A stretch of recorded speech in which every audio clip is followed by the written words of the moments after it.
그거는 뭐 어느 나라도 사실은 마찬가지였고요. 엔화도 뭐 160엔까지 갔다가 150엔대 와 있고 이러고요. 미국이 다른 나라에 비해서 워낙 지금 고금리입니다. 그러니까 제일 첫 번째는 금리라는 요인이 이제 제일 크게 작용을 했고요.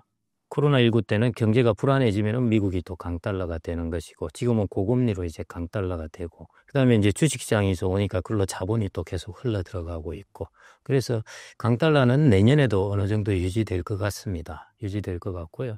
다만 이게 이제 내년에 미국이 이제 금리 인하를 조금 본격적으로 하게 되면은, 그때 되면은 이제 달러의 방향이 조금 지금처럼 일방적인 강달러의 방향에서 조금 변화하지 않을까, 그렇게 생각이 되고요. 당분간은 조금 강달러가 유지될 것 같습니다. 우리나라는 경상수지가 계속 흑자인데도 불구하고 지금 이제 강달러하고 원화 약세 현상을 보이고 있거든요.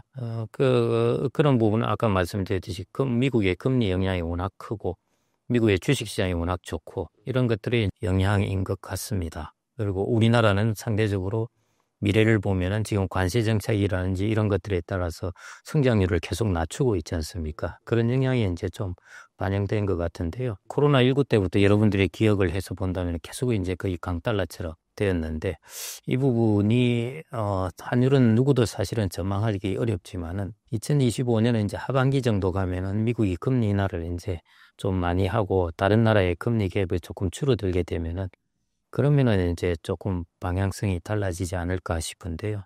그럼에도 불구하고 여전히 아직은 미국 기업들의 탄탄함, 뭐 이런 것들, 그리고 고금리, 이런 걸 감안하면은 강달러가 당분간은 좀 유지될 것 같습니다. 근데 이게 항상적이라고 생각하실 필요는 없고요.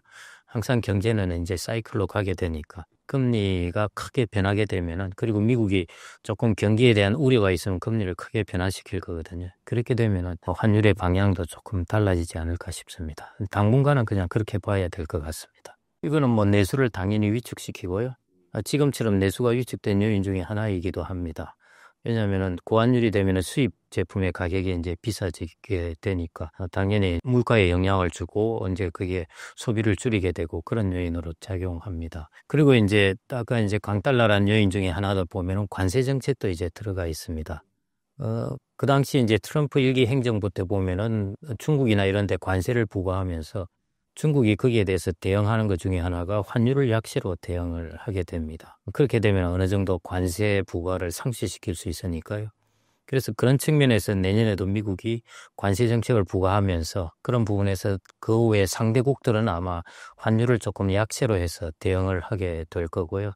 그런 면에서 제가 이제 강달러가 당분간 지속될 것 같고, 그리고 그래서 이제 이런 환율의 영향은 결국 우리나라의 내수 부분에 는 계속 안 좋게 만들어줄 거고, 수출 기업들은 원화로 환산한 수입은 늘어나게 되니까요. 수출 기업들은 뭐 괜찮은 것이죠, 사실은.